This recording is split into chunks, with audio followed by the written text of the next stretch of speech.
Plus, yesterday we had discussed the programs of what was there? There was prime number, counting the factors, right? And all these even or these kind of programs we had discussed. And अभी जो है अब start करते हैं हम लोग prime number का program. क्या पैलिंड्रोम था prime कौन सा डिस्कस करते हैं? कट करो यार start. Palindrome we have to discuss. तो पैलिंड्रोम का मीनिंग पहले क्या होता है कि आपका ओरिजिनल नंबर और उसका रिवर्स नंबर दोनों आपके सेम हो तो वो कहलाता है पैलिंड्रोम. तो पैलिंड्रोम के बेसिस ये है कि आपको सबसे पहले डिजिट एक्सट्रैक्ट करनी पड़ेगी ओरिजिनल नंबर की. देखिए जहां पर भी आपको डिजिट एक्सट्रैक्ट करना हो या नंबर को मॉडिफाई करना होता है उसमें सबसे पहला काम आप ये करो कि नंबर की कॉपी मेंटेन करो. सबसे पहला स्टेप क्या होगा? You have to make a copy.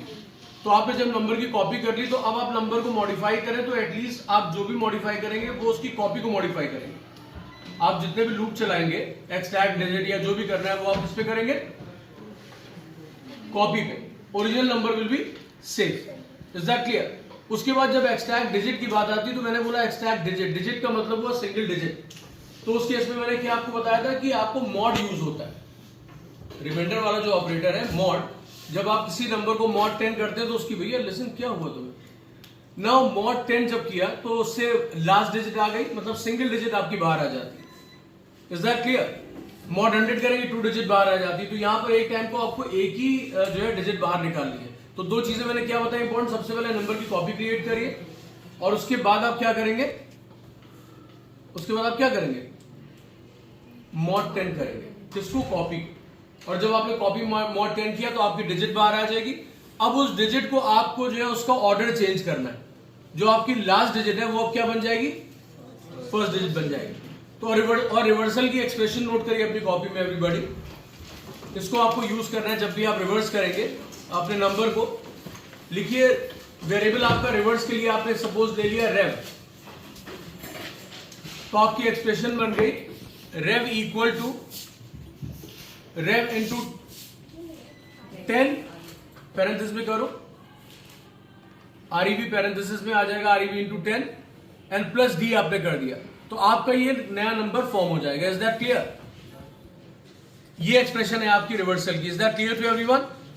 और इसको आप एक लूप के अंदर स्पेसिफाई करेंगे, वो मैं अभी डिस्कस करूंगा. और उसके बाद लूप के बाहर आप चेक करेंगे कि जो आपका नंबर है, जो आपका रिवर्स है, वो ओरिजिनल नंबर की इक्वल है कि नहीं है. Is that clear to everyone? ठीक है. अब आप इसको देखिए कि हम कैसे इन स्टेप्स को परफॉर्म करते हैं. तो जब आपने देखा यहाँ पर एक आपके पास क्लास है, क्लास का नाम लिया आपने एक्सट्रैक्ट डिजिट. तो पहले हम एक्सट्रैक्शन की प्रोसेस आपको एक्सप्लेन कर रहे हैं यहाँ पे. और ये आपका नंबर है INTN. सबसे पहला काम मैंने क्या किया कि यहाँ पर मैंने एक कॉपी बना ली. सो INT कॉपी एक वेरिएबल लिया और यहाँ पर मैंने कॉपी इसकी बनाई n की. n कहाँ से मिल रहा है? यहाँ से मिल रहा है. Is that clear? अब इसके बाद क्या हुआ? जब आपकी कॉपी रेडी हो गई उसके बाद आपने क्या किया? आपको डिजिट एक्सट्रैक्ट करनी तो आपने INT D एक वेरिएबल ले लिया. कौन सा वेरिएबल ले लिया? D में फिलहाल आपने अभी 0 स्पेसिफाई कर लिया. ये इनिशियल वैल्यू है. अप टू दिस पॉइंट किसी को कोई डाउट है? ठीक है. इन लोगों को भी बैठा दो यार, ये नोट करिए तुम. ठीक है, इधर देखो. नाउ आफ्टर दैट क्या करेंगे हम लोग? यहां पर while copy is not equal to 0, यह आपकी लूप की टेस्ट एक्सप्रेशन है. नॉट इक्वल टू 0 इसलिए लिखा गया है क्योंकि जब नंबर को आप यहां पर डिवाइड करेंगे, नंबर को रिड्यूस करने के लिए, तो उसका स्टेटमेंट बनता है copy equal to copy divided by 10.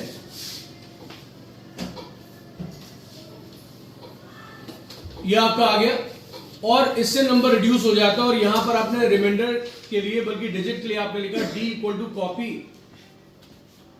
Mod 10. ये आपको मेजर स्टेप ध्यान रखने हैं लूप के. इसको बिल्कुल अच्छे से प्रिपेयर कर लिए. कौन सा? Copy not equal to 0. फिर डिजिट आपने स्टोर करने के लिए आपने D लिया और वहां लिखा कॉपी मॉड 10. इससे डिजिट एक्सट्रैक्ट हुई. और यहां पर रिड्यूस करना है नंबर को तो copy equal to copy divided by 10.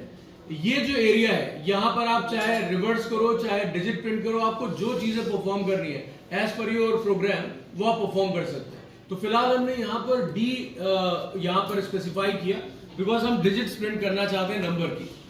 उसके बाद हमने यहां पर लूप को क्लोज कर लिया। देन लेट्स सी कि इसमें कोई एरर है कि नहीं है। कंपाइल किया, नो एरर आ दिया। अब उसके बाद हमने एक्सट्रैक्ट डिजिट का ऑब्जेक्ट बनाया। उसके बाद फंक्शन कॉल किया, हमने यहां पर नंबर लिखा है 1 2 3 एंड ओके किया। तो आप देखिए नंबर्स आपके 3 to 1 यहाँ पे सारे डिजिट्स आपके एक्सट्रैक्ट होके आ गए। Is that clear? अब इसी लॉजिक को जब हम लेके जाते हैं पैलिंड्रोम के लिए, तो यहां पर आप देखिए पैलिंड्रोम पे कैसे वर्क करेगा। इस कोड को मैंने क्लिक किया यहां से और एक नया क्लास बनाया पैलिंड्रोम। ऑलराइट, और and the same entire program I'm going to copy over here, इसको पेस्ट कर लिया। नाउ ये जो एक्स्ट्रा कमेंट्स थे removed it all, just class palindrome. अब एक्सट्रैक्ट डिजिट की जरूरत नहीं है तो ये स्टेटमेंट को हटा दिया। Now you can see the classes in front of you, और यहां पर आपने एक्सट्रैक्ट की जगह इसका नाम रख दिया CHECK, चेक। ये चेक करेगा कि ये पैलिंड्रोम है कि नहीं। बाकी नंबर सेम है, कॉपी बन गई है, D इज रिक्वायर्ड। अब मुझे पैलिंड्रोम के लिए रिवर्स नंबर और ओरिजिनल को चेक करना होता है, तो मैंने यहां पे लिखा INT REV equal to 0 and semicolon. अब क्या, इसको हमने फिलहाल यहां से हटा दिया और इसको लूप के बाद शिफ्ट कर लिया। अभी इसका बाद में यूज करेंगे। यहां पर हमने अपनी एक्सप्रेशन जो मैंने आपको बताई थी कि rev equal to rev multiplied by 10 आ गया, इसको हमने पैरेंथेसिस में लिख लिया। ऑलराइट, और फिर हमने डिजिट को इसमें ऐड कर दिया, तो यहां पर +D लिखा और डिजिट एक्सट्रैक्टेड कहां पर है, वो D में। कहां से? कॉपी मॉड 10 करने से। उसके बाद नंबर को अपडेट किया। So rest of the logic is same जैसे आपने एक्सट्रैक्ट किया था, सिर्फ डिफरेंस क्या हुआ यहां पर, और रेव आपने डिक्लेयर कर लिया। एंड नाउ अब आपका नंबर रिवर्स हो गया है। अब यहां पर हम चेक करेंगे लूप के बाहर। ध्यान रखिएगा क्लास, जो चीजें रिपीट नहीं करनी उसको हम लूप के बाहर रखते हैं, जो रिपीट करना है उसको लूप में रख देते हैं। Alright, so now here I will write if original number हमारा क्या है, दैट इज n। अब वो हम यहाँ पे कॉपी यूज नहीं करेंगे बिकॉज कॉपी 0 हो चुकी होगी, नॉट वहां पे लूप चल रहा है, नंबर अपडेट होता गया और फाइनली इट इज बिकम 0। तो यहां पर हमने लिखा है number is equal to its reverse. So reverse कहां पर है? REV में। तो आपका मैसेज क्या आएगा यहाँ पर? Curly braces open. अच्छा देखिए क्लास, जब भी सिंगल कर्ली ब्रेस हो आपको ये ध्यान रखना है कि मुझे लूप जो है कर्ली ब्रेसेस को मिस नहीं करना है, चाहे वो मल्टीपल स्टेटमेंट हो इसमें, चाहे वो सिंगल हो।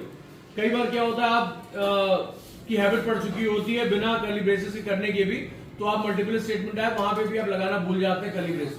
सो please make it sure that curly braces are there.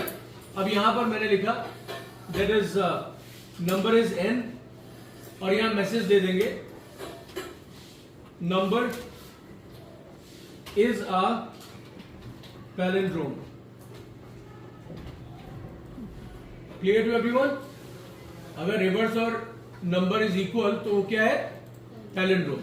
Otherwise क्या लिखेंगे? इट इज, बोलो भाई, not a palindrome, is not a palindrome. Alright, now अब हमने इसको यहां पर क्लोज कर लिया, फिर आपका ये फंक्शन क्लोज हो गया and then end of the class.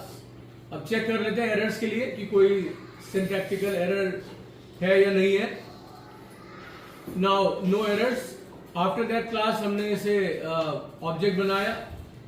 Now calling the function, number यहां पे दे दिया से 343, तो 343 नंबर दिया है। इट इज अ पैलिंड्रोम, किसी भी ऑर्डर में जाएगा, इट्स और उसके बाद then another number which is actually not a palindrome number I have given 145 is not a palindrome। तो दोनों हमने चेक कर ली कि it is working fine।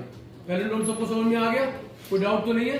तो एक्सट्रैक्शन ऑफ डिजिट का लॉजिक हमेशा याद रखिए और फैक्टर निकालने का लॉजिक याद रखिए। मैक्सिमम जो नंबर के प्रोग्राम्स होते हैं दे revolve around these two techniques. Is it clear? Perfect number भी आपको पता है बिकॉज वो फैक्टर्स का काम था। Is that clear? ठीक है। अब क्लास उसके बाद बात करते हैं सीरीज की। अब सीरीज में सबसे पहले एक सिंपल सीरीज लिखते हैं, आपको sum of n numbers 1 to n, right.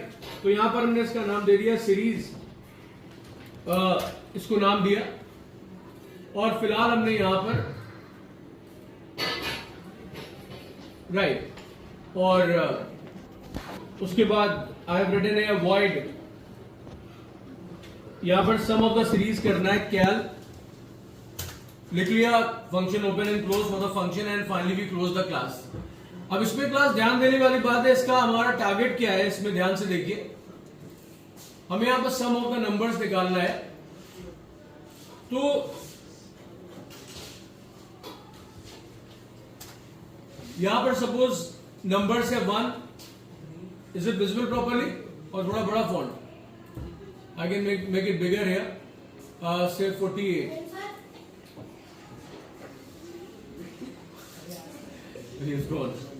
Plus 2 plus 3 dot dot dot n. अब यहां पर ध्यान देने वाली बात क्या है, रिपीट क्या चीज हो रही है, एडिशन। तो रिपीटिशन ऑफ एडिशन, जब कोई चीज रिपीट होती है तो हम कौन सी टेक्निक यूज करते हैं, आइटरेशन, यानी कि लूप हमें चाहिए यहाँ पे। और हमें एक सीक्वेंस दिख रहा है कि बिगिनिंग 1 पे, देन +1 हो गया, 2 बन गया, 2 में +1 किया, 3 बन गया। So there is a uniformity in the change of the number, uniform change है, +1 +1 +1, और ये हमारा n क्या है, लिमिट है। ऑलराइट, तो अब इस चीज को इंप्लीमेंट करना है तो हम लूप वेरिएबल में इसकी हेल्प लेंगे यहाँ पर, और हमें एक वेरिएबल चाहिए होगा सम के लिए। तो कितने वेरिएबल रिक्वायर्ड है, 2 variable, 1 for sum, the other for individual. ये टर्म्स कहलाती है, 1 2 3 4 ये टर्म्स है, इनका सम आना है, राइट, और उसे हम प्रिंट कर लेंगे।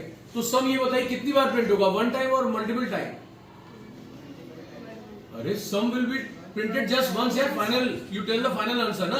तो जो रिपीट नहीं होना है उसको लूप के बाहर लिखना है, और जो रिपीट होना है उसको लूप के अंदर लिखना है। तो अगर मैंने माना कि यहां पर इसको एक जनरल एक्सप्रेशन यहां पर लिख लेते हैं, हम लिखते हैं sum equals to sum plus, अब लूप वेरिएबल हमारा आई है सपोज, तो मैंने ये लिख लिया और सेमीकोलन लगा दिया, ये एक्सप्रेशन बैठा लीजिए।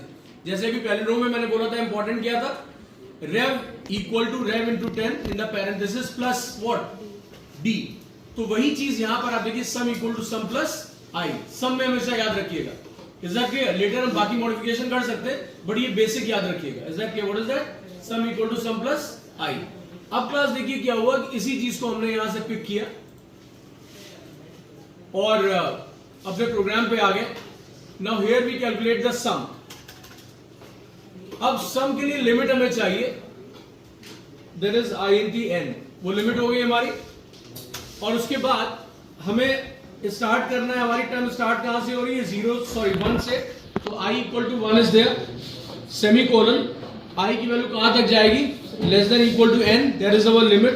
और हर बार टर्म को कितने से हम इंक्रीज कर रहे हैं, 1 से। तो i इक्वल टू i+2 होगा कि i++ होगा, i++। तो हमने यहां पर ले लिया i++, you don't talk, right. Now all the 3 things are kept inside the parenthesis, और हमने यहां पर INT का डेटा टाइप लगा लिया। Now we will convert this into a loop, now it has become a loop here। और class सम store करने के लिए, और सम इसका इंटीजर में आएगा, तो INT सम मैंने वेरिएबल डिक्लेयर कर लिया और इक्वल टू 0 लगा दिया। देखिए जब भी आप नंबर्स का सम करेंगे आप 0 लगाएंगे, और जब भी नंबर का प्रोडक्ट लगाएंगे तो इनिशियल वैल्यू वेरिएबल की क्या होगी, 1 होगी। बिकॉज अगर आपने सम में 1 यहां दे दिया, सम इक्वल टू 1, तो एक एक्स्ट्रा 1 आ जाएगा, आउटपुट इज रॉन्ग। और अगर आपने प्रोडक्ट के लिए इनिशियल वैल्यू 1 दे दी तो फाइनल रिजल्ट 0 आ जाएगा, बिकॉज 0 से कुछ भी मल्टीप्लाई होगा 0 आएगा, तो वहां पे वो गलत हो जाएगा। तो ये चीज बहुत ध्यान रखिएगा। अब हमने क्या किया, यहां पर कर्ली ब्रेसेस ओपन किए, और यहां जो हमारी एक्सप्रेशन थी that sum equal to sum plus I, वो हमने यहां पे यूज कर ली। और उसके बाद हम simply will print the output, that is the sum of what, the series. So all the terms sum will be there, और हमने यहाँ पे मैसेज दे दिया, everybody just look here, plus sum। आप वेरिएबल शॉर्ट में ले लीजिए, s ले लीजिए, that will be fine, ये खाली आपको ज्यादा समझ में आए, that's why I've taken the variable here। So यहाँ लिख दिया मैंने 10 sum of the series is, alright, तो यहाँ पे sum आ गया। उसके बाद closing of curly brace for the function and closing of class. अब यहाँ पे चेक कर लेते हैं फॉर द एरर्स, कंपाइल किया, no syntactical error. After that now creating the object, okay, limit I have given से 5, तो sum of the series is 15, it is the out, this is the output, alright. अब series में थोड़ा सा different एक series है आपके पास, वो सीरीज है आपकी फिबोनाची सीरीज। ऑलराइट, उसके अलग अलग प्रोनाउंसिएशन है, कुछ लोग फिबोनाची पढ़ते हैं, कुछ लोग फिबोनाकाई पढ़ देते हैं, लेकिन the correct one is Fibonacci. Alright, that is the correct one. अब यहाँ पर क्या हुआ कि सम ऑफ, अब ये सीरीज हम मॉडिफाई अगर करते हैं तो देखिए, अगर हम यहाँ पे स्टार्ट करते हैं, सपोज सीरीज मैंने स्टार्ट करी 1 से, राइट, और अगर आप 1 से स्टार्ट नहीं करना चाहते, आप 0 से स्टार्ट करते तो अगर 0 दे दिया, ये डिपेंड करेगा आपके पेपर में क्या दे रखा है। तो 0 1, अब 0 और 1 का जो सम है वो क्या होगा 1, तो नेक्स्ट टर्म आपकी क्या आ जाएगी 1। उसके बाद 1 + 1 किया, लिसन, 1 + 1 किया, then what we get, alright, next term 2, next is, alright, next is 8। तो हमने यहां पर n तक एक लिमिट ले ली इसकी। Is that clear to everyone? कोई डाउट? ठीक है, अब क्लास क्या करेंगे हम यहाँ पे, इसके लिए सबसे पहले हमें पता है कि हमें 3 बिगिनिंग नंबर्स चाहिए। अब हमने नंबर्स जो हमारे हैं, सपोज फर्स्ट नंबर हमने यहां पर n1 हो गया हमारा, राइट, सेकेंड नंबर हमारा n2 हो गया, और जिसमें सम स्टोर हो रहा है n3, there is the n3। आप देख लीजिए नंबर्स के ठीक ऊपर मैंने उसके नेम लिखे होंगे, फर्क। उसके बाद n3 equal to n1 plus n2, right, तो इससे ऑटोमेटिकली आपको थर्ड नंबर मिल जाएगा। तो इनिशियल वैल्यू आपको 0 और 1 देनी पड़ेगी, n1 n2 को उनको प्रिंटिंग करा लीजिए, और उसके बाद बार बार ये आपके जो है n1 प्लस n2 होता रहेगा, लेकिन हर बार आपको एक फ्रेश वैल्यू चाहिए। तो फ्रेश वैल्यू चाहिए तो इसका मतलब आपके चेंजेस भी आएंगे। अब क्या हुआ चेंजेस, देखिए ध्यान से यहाँ पे क्लास, जो आपका सम आया है, राइट, अब यहां पर जो सम है आपका, सम क्या है, आपका सम क्या है, n3 क्या है 1 आया, तो यहां पर आपका ये 1 है, 1 के बाद आपका 2 है। Is that clear? 1 + 1, ये आपके चेंजेस हुए नंबर्स में। अब यहां पे आपका जो सेकंड नंबर था दिस वन, ये आपका n1 बन गया। उसके बाद ये क्या बन गया, n2 बन गया। Is that clear? और उसके बाद आपको 1 + 1 से क्या मिल गया, नया n3। नया n3 कौन सा हुआ, 0 1 के बाद क्या आया, 0 1 के बाद 1 आया था। अब की बार 1 + 1 के बाद क्या आएगा 2, तो ये जो 2 आपका है वो क्या बन जाएगा n3। और n3 हमें मिला कहां से, जो करंट आपके n1 और n2 थे। बहुत ध्यान से इस चीज को देखिए। तो इस तरह से भी मूव अहेड। फिर आपका जो नेक्स्ट आपका जो 1 है that will be n1, n2 आपका बन जाएगा n3, sorry n2, and finally आपको क्या बन जाता है 3, that will be the new n3। तो यानी कि आपको जो n को कंपेयर करना है वो आपको यहां से कंपेयर करना है थर्ड नंबर से। Is that clear to everyone? Right, अब इस चीज को हम इंप्लीमेंट कैसे करेंगे, ध्यान से देखिए एवरीबॉडी। तो इसमें फिबोनाची जो है दो तरह से यहाँ पे होगी। पहले अभी आपको एक सिंपल जो आपका मेथड है, यहाँ पर मैंने इसको नेम दिया है FIBO, और यहाँ पर एक नया क्लास आ गया, रिमूव्ड इट। यहां पर आपने void शो फंक्शन लिख दिया, और लिमिट आपने ब्रैकेट में यहां पे पास कर दी n, curly braces open and close, उसके बाद क्लोजिंग ऑफ द क्लास। ये बेसिक स्ट्रक्चर है एवरीबॉडी, राइट। उसके बाद क्लास क्या हुआ, int n1 सबसे पहला नंबर मैंने कहा था, उसको इनिशियल वैल्यू मैंने दे दी 0, कॉमा n2 इनिशियल वैल्यू 1, उसके बाद comma n3 as of now अभी हमने इसको 0 रखा है, अभी कुछ नहीं कर रहे हैं इसके साथ, ठीक है। n3 is like that. अब हमने यहां पर क्या किया, एक प्रिंट स्टेटमेंट यहां से पिक करते हैं, क्यूबो में यहां पर हमने पेस्ट किया, और यहां लिख दिया मैंने प्रिंट n1 प्लस, यहां पर मैंने नेक्स्ट लाइन के लिए /n लगा दिया टू चेंज द लाइन, तो n2 आपका नेक्स्ट लाइन पे आ जाएगा like that. Is that clear? और उसके बाद एक और n1 /n लगा दिया, इससे भी आपका जो बाकी next rest of the outputs हैं वो आपके नेक्स्ट लाइन पे आ जाएंगे। तो इससे अभी फिलहाल प्रिंटिंग किसकी होगी, n1 और n2 की। Is that clear to everyone? अब इसके बाद सीरीज में हमारी जो प्रिंटिंग होगी, सपोज हमने इसको कंपाइल किया अभी यहाँ पे, नो एरर्स, और स्क्रीन पे भी इसका ये पार्ट देखते हैं, ऑब्जेक्ट क्रिएटेड। नाउ से अभी हमने इसको 4 दे दिया, कुछ भी अभी वैल्यू दे दी, कोई प्रॉब्लम नहीं। 0 1 आ गया इनिशियल, हमें क्या चाहिए 0 1 1 2 3 लाइक दैट। तो अब हमें इसके लिए क्या करना पड़ेगा, जो रिपीटिशन हो रहा है for that we put a loop. यहां पर मैंने जो लूप लगाया, अगर एक सर्टेन वैल्यू तक आपको जाना है तो यहां पर आप फाइनल आपका जो रिजल्ट है या कम है, यहां पर लिखा मैंने n3 is less than equal to n, that is your limit. या नहीं उसको she's free. Now after that class what we will do here, curly braces open and close statement. यहां पर अब आप प्रिंटिंग किसकी होगी, n3 की, बिकॉज n3 की प्रिंटिंग मिसिंग थी, तो हमने यहां पर n3 की प्रिंटिंग लिख ली। You want to write what, n3, is that clear? ध्यान से देखो यार ये स्टेटमेंट। उसके बाद now we have ln, just to change the line. यहां तक किसी को डाउट, राइट? अब n3 की वैल्यू यहां पर नहीं है, तो मैंने आराम से यहां पे क्या किया, n3 equal to n1 plus n2, ये एक्सप्रेशन बन गई। अब n3 यहां पे आएगा व्हाट, 1, 0 प्लस 1 इज 1। उसके बाद हमने आपसे कहा कि जो पहले n2 था वो अब n1 बन गया है, तो हमने n1 में n2 असाइन किया, तो हमने प्रिंटिंग के बाद क्या लिखा है, n1 इक्वल टू n2। और n2 जो अभी अपीयर हो रहा है राइट हैंड साइड पे, अब वो इधर आ जाएगा लेफ्ट हैंड साइड पे, तो मैंने लिखा है n2 इक्वल टू, अब इसमें आ जाएगा n3, जो n3 वो क्या बन गया, n2। नाउ ये लिख दिया। ये स्टेटमेंट्स क्लास आपके सामने है फॉर द फिबोनाची सीरीज। ध्यान से देखिए, ये these are the statements, right? Sum किया ऑफ द प्रीवियस 2, उसके बाद प्रिंटिंग करी n3 की, और उसके बाद आपने वैल्यूज को चेंज किया। n1 is having the value of n2 and n2 is having the value of n3। अब इसको पहले चेक कर लेते हैं कि कोई एरर तो नहीं है, तो यहां पर कंपाइल किया, no errors, and series check करेंगे कि सही चल रही है कि नहीं। तो मैंने यहां पर क्रिएटिंग दी ऑब्जेक्ट ओके किया, और यहां पर सपोज मैंने इसको वैल्यू दे दी से 10, राइट? अब आप देखिए यहां पर क्या ये फॉलो कर रहा है फिबोनाची का कंसेप्ट।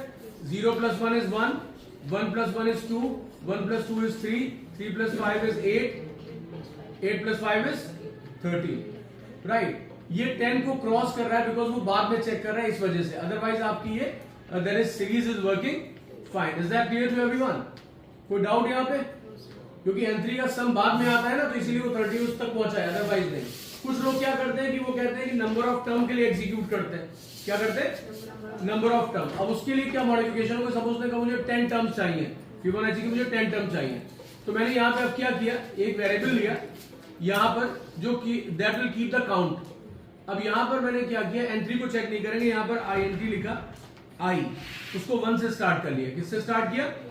1 से। और यहां पर मैंने i को यहां लिख लिया, क्या लिख लिया, i less than equal to n। और जब ये पूरी एग्जीक्यूशन हो जाए, यहां पर लूप के एंड पे मैंने i प्लस प्लस कर लिया, यानी कि second term, third term, fourth term ये चलता रहेगा। i का सिर्फ काम है काउंट करने का, राइट? अब इसको चेक करते हैं whether it is working fine और नॉट। कंपाइल किया, सेकंड फॉर्मेट है ये फिबोनाची का, ओके किया, और यहां पे मैंने वैल्यू दे दी सेट 10 अगेन, राइट? अब की बार आप देखिए 1 2 3 4 5 6 7 8 9 10 11 12, ये 12 क्यों दे रहा है, इसको चेक करते हैं। कंडीशन यहां पे लिखा है i less than equal to n, और यहां पर पहले 2 टर्म ऑलरेडी आ चुकी है, बात समझ रहे हैं? तो वो उसकी टर्म 2 एक्स्ट्रा ऐड कर रहा है। Is that clear to everyone? ठीक है, तो आपको 2 टर्म ऐसे मिल जाती है और बाकी आपको एक्स्ट्रा मिल जाती है। अगर आपको सिर्फ और सिर्फ एग्जैक्ट आपको 10 चाहिए, तो जो टर्म आपकी आ चुकी है वो यहां पर आप क्या करोगे, n-2 कर दिया। Is that clear? अब देखते हैं ये कैसे वर्क करता है। अब 10 टर्म आ रही है कि नहीं, इसे कंपाइल किया, नो एरर्स, और उसके बाद creating the object, again I have taken the limit 10 term, okay किया, टर्मिनल विंडो 1 2 3 4 5 6 7 8 9 एंड 10 सब आ गई सब, और सीरीज का कंसेप्ट फॉलो हो रहा है। 8 plus 5 is 13, 13 plus 8 is 21, like that. Is that clear to everyone? ये हो गया। अब फैक्टोरियल का प्रोग्राम करते हैं। फैक्टोरियल का कंसेप्ट क्या होता है? Factorial is the product. अब ये जो आपको मैंने यहाँ सीरीज अभी लिख के दिखाई थी, जिसमें हम सम कर रहे थे, अब इसमें सीरीज में क्या हो जाएगा, इसमें हम फैक्टोरियल निकालेंगे। तो फैक्टोरियल में क्लास क्या होता है, प्रोडक्ट होता है। Is that clear? अगर मुझे n का फैक्टोरियल निकालना है, क्या निकालना है, n का फैक्टोरियल, तो आप कैसे इसको लिखोगे, रिप्रेजेंट करोगे? आपने यहां पर लिख दिया ब्रैकेट में n फैक्टोरियल लिखा और यहां फैक्टोरियल का सिंबल लगा दिया। Is that clear? तो ये क्या होगा, 1 से लेके n तक का लूप चलेगा, जहां प्लस है ना वहां क्या हो जाएगा, multiplication, asterisk. Is that clear to everyone? ये फैक्टोरियल है। तो आपने क्या देगा, लॉजिक आपका पूरा यही रहेगा, सिर्फ जहां आपने प्लस लगाया वहां एस्टेरिस्क हो जाएगा, और प्रोडक्ट के लिए फैक्टोरियल की जो वेरिएबल लेंगे वहां पर इनिशियल वैल्यू 1 कर देंगे। Is that clear? तो अब हम देखिए एग्जैक्ट कॉपी करते हैं अपने प्रोग्राम की, जो मैंने सीरीज के लिए लिखा था। यहां से मैंने इसको पिक किया, copied it, creating new class factorial, alright, factorial कर दिया, ओके किया। यहां पर I am going to copy the entire program which I had written for the series, इसको कॉपी कर लिया यहां पे class. Now you can see here I don't need class series, इसको हटा दिया, I needed factorial only, that's fine, rest of the comments are also not required, deleted this also, right. उसके बाद क्लास फैक्टोरियल, अब यहां पर कैल करना है फैक्टोरियल, फैक्टोरियल के बजाय यहां सम के बजाय मैंने f ले लिया, या FACT फैक्ट ले लिया, और उसको इनिशियल वैल्यू मैंने 1 दे दी। और उसके बाद इन सब नंबर्स का प्रोडक्ट होना है। अब सम चला गया है, नाउ फैक्ट हमारे पास है, तो फैक्ट इक्वल टू, यहां पर क्या आ जाएगा, फैक्ट मल्टीप्लाई बाय i, और उसके बाद यहां पर लिख देंगे the sum of the series के बजाय यहां पर लिखेंगे फैक्टोरियल, द फैक्टोरियल ऑफ, किसका फैक्टोरियल निकाल रहे हैं, n का, इसीलिए वहां तक हमने प्रोडक्ट किया है, ऑफ, यहां पे लिखा है n प्लस, यहां पे लिखा is, right, double quotes closed, और यहां पर सम के बजाय क्या लिख देंगे, FACT फैक्ट, बिकॉज उसके पास फैक्टोरियल आ रहा है। Is that clear to everyone? कोई डाउट तो नहीं है इसमें? Is that clear? देख लीजिए स्टेटमेंट पूरा स्क्रीन पे, इट्स अ कंप्लीट वन। और उसके बाद क्लास हमने इसे कंपाइल किया, कोई एरर है यहाँ पे, पैरेंथेसिस मिसिंग कह रहे हैं, ये कहीं पे प्लस मिसिंग है, प्लस यहाँ पे नहीं था, प्लस लगा दिया, ठीक है ना। अब इसके बाद कंपाइल इट, नो एरर्स, और new factorial, creating the object now, calling the function, say factorial of 5, okay कर दिया, factorial of 5 is 120। Is that clear? तो लाइक दैट क्लास ये सारे प्रोग्राम आप प्रिपेयर कर लें, they are very important programs, right. Thanks everyone.